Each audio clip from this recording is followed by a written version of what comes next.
네, 제가 2016년을 마무리하고 또 2017년을 시작하면서 스스로 저를 돌아보는 시간을 가졌습니다. 하나님께서 개인적으로 하시고 싶은 말씀이 무엇일까? 2017년에 내가 집중해야 될 것은 무엇일까? 고민을 했습니다.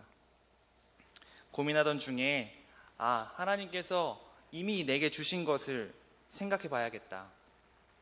하나님께서 제게 이미 허락하신 것들을 헤아려 보니까 그것이 참 많고 다양했습니다. 시간도 주셨고요. 또 물질도 주셨고요. 환경과 성격, 이 모든 것들을 생각하면서 감사하고 또 깨닫는 것이 있었습니다. 그러면서 오래 살면서 이것을 잊어버리면 안 되겠다. 그렇게 다짐하면서 저의 삶 가운데 이것을 기억할 수 있는 장치를 하나 마련해야겠다라는 생각을 했습니다. 그 장치가 바로 제 방을 아름답게 꾸미는 작업이었습니다. 주님이 주신 공간을 가치 있게 하는 일이 내 삶에 주신 것들을 감사하며 기억할 수 있는 장치라고 믿었습니다. 그리고 그것들을 고치고 또 치우면서 제가 스스로 정리되고 내게 이런 것들이 있었지라고 기억하는 시간이었고요. 원래 제 방이 약간 창고와 숙소를 합쳐놓은 듯한 지저분한 공간이었습니다. 그런데 그것들을 계속 치우고 또 꾸미고 여러 가지 것들을 들여놓으면서 내가 계속 있고 싶고 또 이곳에서 무엇이든지 해보고 싶다라는 생각이 들었습니다. 그러면서 저는 저에게 주신 것들, 하나님께서 저에게 주신 것들 기억하면서 이것들을 내가 잘 가꾸고 사용해야겠다. 이 방뿐만 아니라 내게 주신 재능과 또 시간들 잘 관리해야겠다라고 생각했습니다. 하나님께서 저와 여러분에게 허락하신 것들로 우리가 무엇을 할 수 있겠습니까? 우리가 가지고 있는 시간과 공간, 물질과 힘, 의지와 감정들은 하나님께서 우리에게 주신 놀라운 것들입니다. 이것들을 어떻게 사용해야 할까요? 오늘 주시는 말씀을 통해 알아보기를 원합니다. 오늘 읽은 본문에서 예수님은 사람들에게 천국을 설명하고 계십니다. 예수님이 비유를 들어 설명하시는데요. 그 비유는 이런 이야기입니다. 한 농부가 있었습니다. 그 사람은 다른 사람의 밭을 갈아서 생계를 이어가는 사람이었습니다. 그가 밭을 갈 때에 연장을 들고 밭에 나갔습니다. 그리고 열심히 밭을 갈던 그때에 농부는 값비싼 보물을 그 땅 속에서 발견합니다. 그리고 농부는 그 보물을 보고 직감하게 됩니다. 이것이 진짜 값비싼 보물이구나. 당시 유대 땅은 외세의 침략이 아주 많았던 지역입니다. 마치 우리나라가 그 반만년 역사 동안에 많은 외세의 침략을 받았던 것처럼 이스라엘 땅도 그랬습니다. 그러니까 사람들은 자기가 가지고 있던 재산과 어떤 재화들을 숨겨야 될 필요가 있었습니다.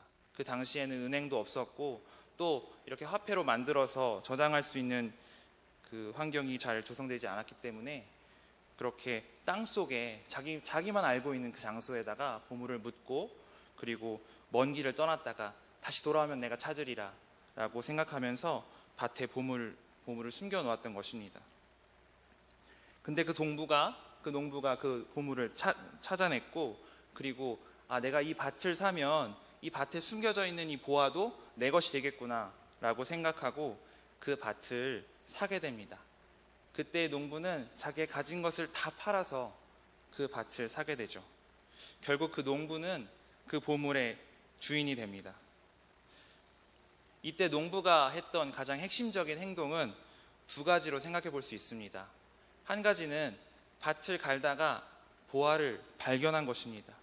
이 발견했다에서 하나가 있고요. 그 다음은 그 밭을 발견하고 그 밭에 있는 보화를 발견하고 자기의 가진 모든 것을 판 것에 있습니다. 바로 자기가 가진 것을 전부 다 팔았다는 이 행동에 중요한 점을 둘 수 있겠습니다. 그리고 이 단순한 행동들, 발견하고 팔았다는 이 행동들은 우리의 삶 속에서 굉장히 일상적으로 일어나는 일들입니다. 우리가 어떤 사람을 찾고 또 어떤 좋은 것들을 찾고 그리고 그것들을 발견한 다음에 우리의 가진 것들을 투자하고 팔아서 우리는 그것들을 얻곤 합니다. 그런데 이 비유에서 한 가지 더 먼저 생각해 보아야 할 것이 있습니다. 그것은 바로 이 비유, 천국이 마치 무엇무엇과 같다라고 이야기하시는 예수님의 삶에 대해서 우리가 되짚어 볼 필요가 있습니다. 이 비유를 말씀하신 예수님의 삶이 이 비유를 해석하고 이해하는데 저는 단서가 될 거라고 생각했습니다. 예수님은 하나님 나라에 대해서 가장 잘 알고 계시는 분입니다. 그분은 그 나라를 다스리시는 분입니다. 그리고 그분은 천국 복음을 전파하시면서 우리를 그 나라에 초청하셨습니다. 죄로 인하여 하나님께 나아갈 길이 단절된 우리를 위해서 그의 목숨을 사용하셨습니다. 성경이 어떻게 예수님을 나타내고 있는지 우리가 한번 알아볼 필요가 있는데요. 우리가 구약으로부터 신약에 이르기까지 몇 가지 사건을 놓고 알아보겠습니다. 먼저 출애굽기에 보면 10가지 재앙이 나옵니다. 근데 그중 마지막 10재앙은 바로 우리가 다 알고 있는 것처럼 장자의 죽음입니다. 사람뿐만 아니라 가축의 첫 새끼도 함께 죽음을 당했습니다. 그 죽음의 범위는 애굽 땅을 포함하고 또 이스라엘 백성들이 살고 있는 그 고센 땅에도 포함되었습니다. 여호와 하나님께서는 그래서 그들에게 알려주셨습니다. 우리가 잘 아는 것처럼 1년 된 흠없는 어린 양을 잡아서 그 피를 문설주와 임방에 발라라. 그렇게 하면 여호와께서 그 발라져 있는 피를 보고 그 집에 내려질 재앙을 넘기겠다, 내리지 않고 넘어가시겠다라고 말씀하셨습니다. 이 어린 양 예수는 바로 그리스도를 예표하고 있습니다. 그분의 죽음으로 말미암아 재앙을 피할 수 있게 되는 것입니다. 출애굽 이후에 하나님께서는 모세에게 십계명을 허락하셨습니다. 또한 백성들이 지켜야 할 율법들을 모세를 통해 전달하셨습니다. 그리고 제사를 통해 이스라엘 백성이 하나님의 보호와 언약에서 끊어지지 않도록 하셨습니다. 제사를 드릴 때에 많은 경우 소와 양과 염소와 같은 가축을 잡아야 했습니다. 가축들에게 율법을 범한 사람의 죄가 전가되었습니다. 그 죄의 결과는 죽음이기 때문에 가축들은 주인을 대신해서 죽임을 당했습니다. 그로 인하여 이스라엘 사람들은 죄로 발생하는 하나님과의 단절을 해결하였습니다. 조금 넘어가서 대예언서로 분류되는 이사야서를 보면 이러한 예수님의 모습을 더욱더 분명하게 확인할 수 있습니다. 이사야서 53장에 나타나는 고난당하는 종의 노래는 저와 여러분이 잘 아는 말씀입니다. 주님의 고난을 묵상하는 이 사순절의 기간에 또한 자주 접할 수 있는 말씀이기도 합니다. 우리가 함께 찾아보고 읽기를 원하는데요. 이사야서 53장 4절에서 6절의 말씀입니다. 이사야서 53장 4절에서 6절의 말씀입니다.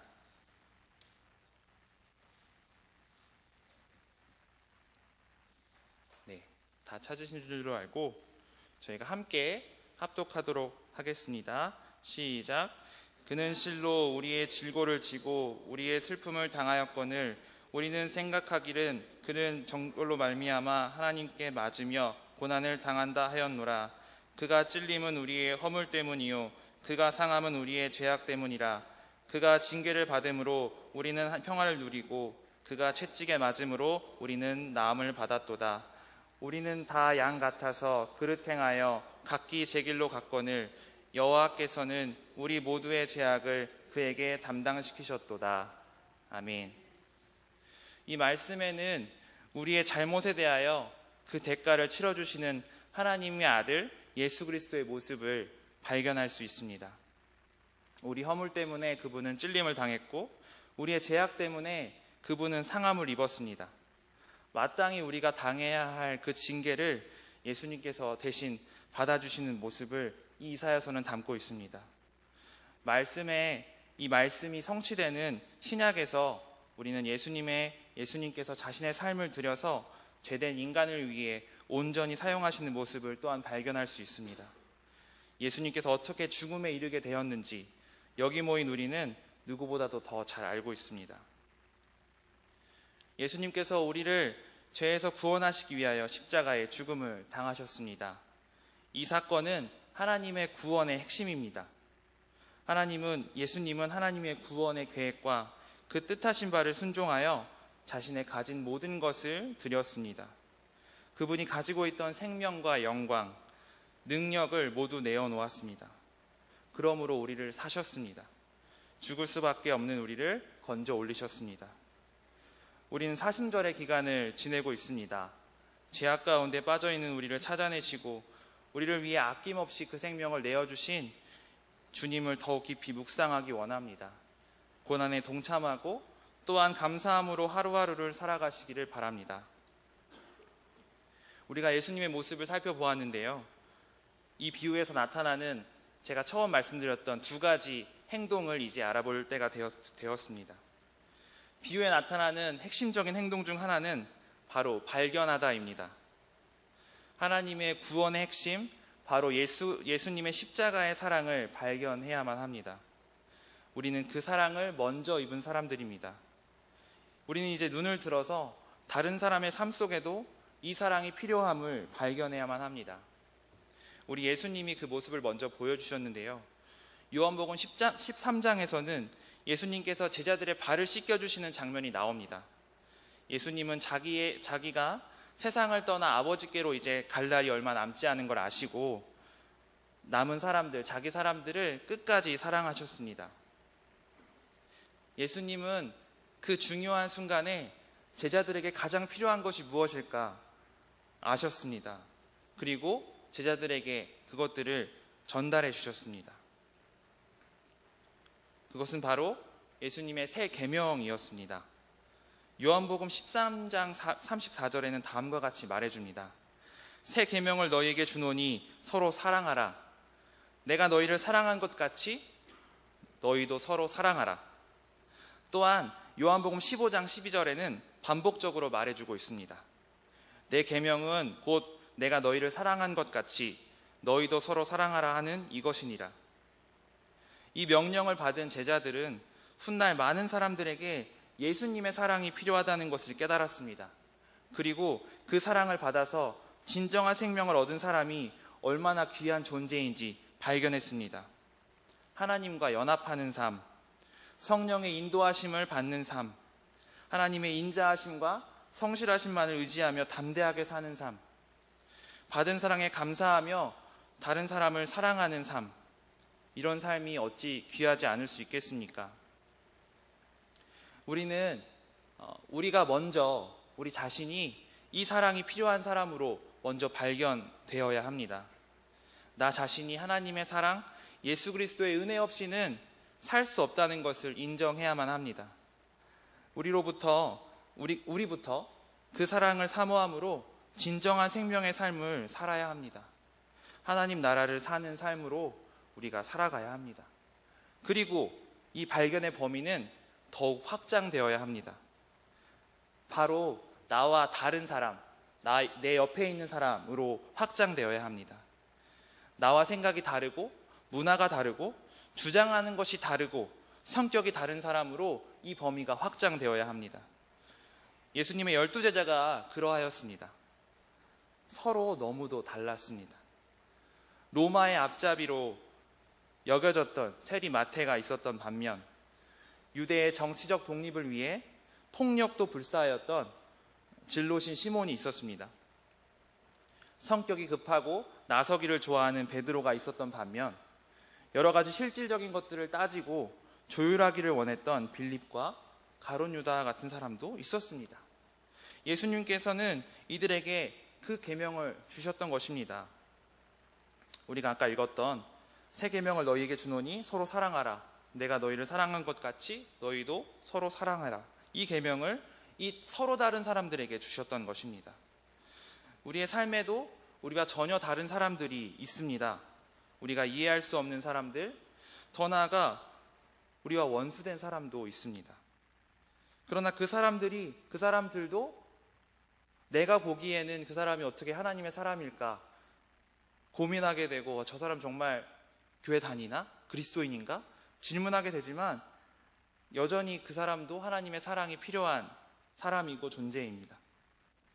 나 자신과 우리 주변에 있는 사람들이 하나님의 사랑으로 사는 자들로 발견되기를 소망합니다. 우리가 너무나 쉽게 고백하고 부르는 찬송의 제목에 이 진리가 담겨 있다고 생각합니다.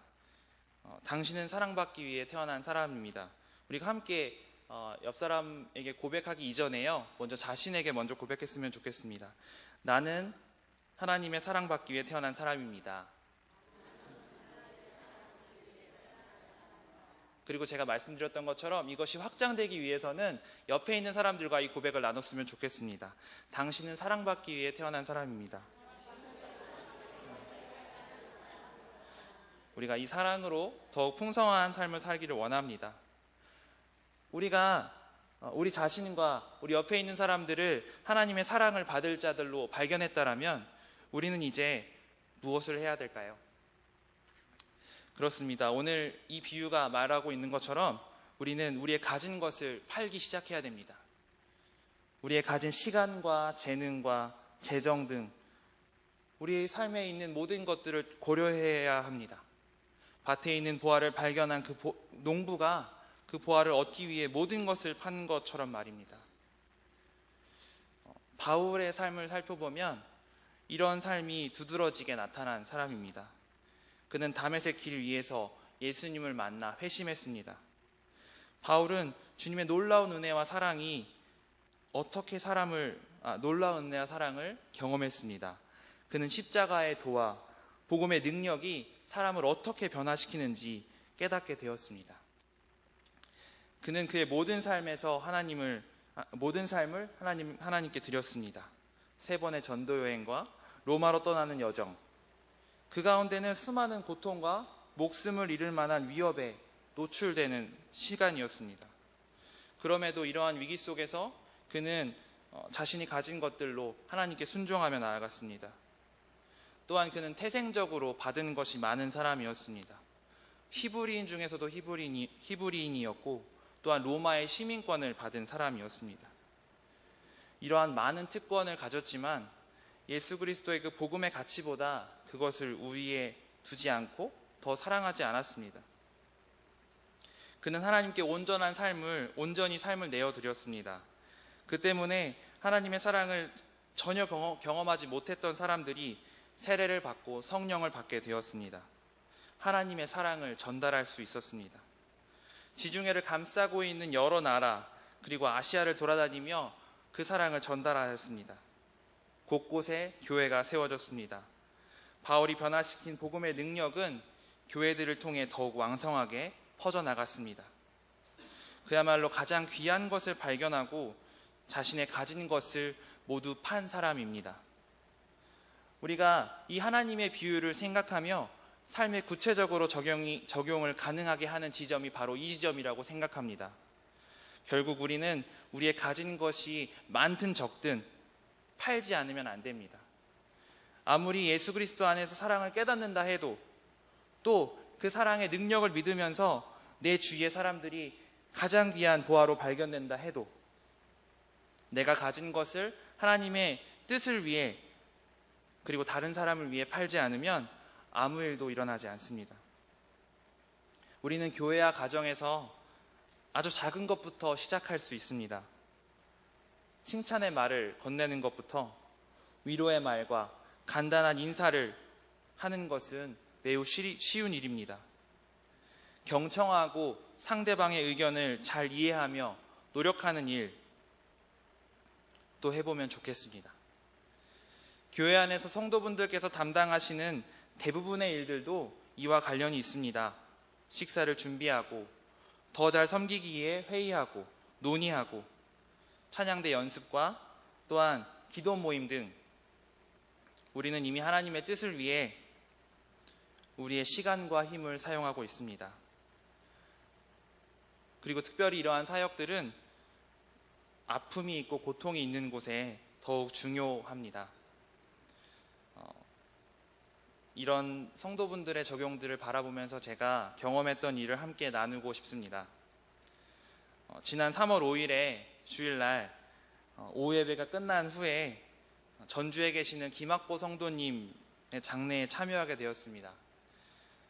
저는 토요일날 처음 소식을 듣고 장례식 장소가 전주라는 이야기를 들었을 때 너무 멀다, 그런 생각이 들었습니다. 그리고 주일을 준비하고 예배를 감당하고 시간이 지날수록 제 마음속에서 서울에서 전주라는 그 거리 때문에 장례식에 참여하는 본래의 목적을 잃어가고 있었습니다. 그 목적은 너무나 분명한 것이었습니다. 소중한 사람을 잃고 남겨진 유가족들에게 인생의 주관자이신 하나님을 선포하고 당면한 슬픔을 직간접적으로 위로하는 것이었습니다. 가족을 잃은 상실은 더 이상 상실이 아니고 훗날 다시 만날 것이기 때문에 남은 시간을 하나님 안에서 더욱 귀히 쓰자는 무언의 다짐을 하기 위함이었습니다. 믿음 없는 제 모습을 바라보고 있을 그때에 차량에 오르시는 우리 집사님, 권사님, 장로님을 보았습니다. 그 귀한 시간, 저야 그 다음날 쉬고 그리고 학교에 가지만 우리 집사님, 장로님, 권사님들은 일주일 동안 또 일을 하셔야 되고 여러 가지 일들이 있으실 텐데도 불구하고 그 귀한 시간, 쉴 수 있는 시간을 사용하시고 그 힘을 사용하시는 그분들의 모습을 보면서 하나님의 뜻을 이루시는 분들을 보며 제 스스로가 부끄러워졌습니다. 오늘 우리는 무엇을 발견하고 무엇을 사고 있습니까? 우리의 삶을 통해 하나님 나라가 이루어져 가고 있습니까?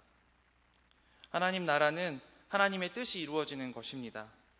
그 뜻은 우리가 서로 사랑하는 것입니다.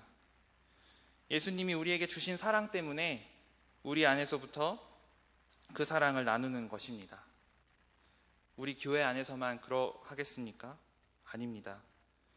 평범한 밭에서 보화가 발견되었듯이 우리 주변에 믿지 않는 사람들, 나와는 너무 다른 사람들, 이해되지 않는 사람들, 스스로 생각하기에 지저분하고 기피할 수밖에 없는 사람들에게도 그리스도의 사랑은 필요하고 그리고 그 필요에 대한 것은 변함이 없습니다.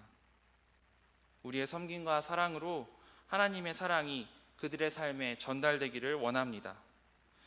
그러므로 하나님 나라를 이루어가길 소망합니다. 제가 한 가지 도전하고 싶은 부분이 있습니다. 우리 교회는 올 여름에 정교인 수련회를 앞두고 있습니다. 그 시간과 공간은 우리가 하나님 나라를 살기 위해 훈련하고 배울 수 있는 귀한 시간이 될 것입니다. 서로 다른 많은 사람들이 모여있기 때문에 부딪히기도 하고 또 배려하지 못하면 서로 힘들 수 있는 상황들이 있지만 우리가 서로 배려하고 도와주고 사랑을 표현하는 일들을 연습하고 또한 미리 경험하는 시간이 되었으면 좋겠습니다. 그리고 우리가 그 정교인 수련을 통해서 우리 안에서 그런 사랑들이 연습되지만 결국의 목적은 우리 교회를 넘어서 우리가 향하고 있는 그 일터와 또 우리가 만나는 믿지 않는 사람들, 이 사회 가운데 그 하나님의 사랑을 전달하기 위함입니다. 그래서 우리가 서로 사랑함으로 삼각교회 안에서 우리 성도의 교제 안에서 하나님 나라를 이루어가고 또 우리가 속해 있는 그 곳 일터에서 또 사회에서 이 하나님 나라가 이어져 확장되기를 소망합니다. 그때 우리가 우리의 시간과 우리의 재정과 우리의 힘과 의지를 팔아서 그 귀한 것들을 사기 원합니다. 우리가 사는 이유가 무엇입니까? 우리가 하나님 나라를 사는 이유는 무엇입니까? 그 나라가 무엇과도 바꿀 수 없이 소중하기 때문입니다. 예수님께서 그 나라를 시작하시고 우리를 친히 초청해 주셨기 때문입니다. 그러므로 우리가 가진 것을 팔아 하나님의 나라를 사시는 저와 여러분이 되기를 바랍니다. 기도하겠습니다. 하나님 아버지 감사합니다. 우리는 예수님의 십자가 사랑으로 사는 자들입니다. 우리는 죄 많고 소망 없는 가운데 주님의 사랑으로 발견된 자들입니다. 우리는 하나님 나라에 초청되었고 그 나라를 살아가라고 명령을 받았습니다. 그러기에 우리도 주님과 같이 우리가 만나고 함께 살아가는 사람들을 발견하기 원합니다. 가장 귀한 존재로 발견하여 그들을 섬기고 사랑하기를 원합니다. 하나님의 사랑을 체험하고 하나님의 뜻을 아는 자들이 더욱 많아지도록 우리의 시간과 공간, 재정과 관심을 드립니다. 받아주시고 사용하여 주시옵소서. 예수님의 이름으로 기도합니다. 아멘.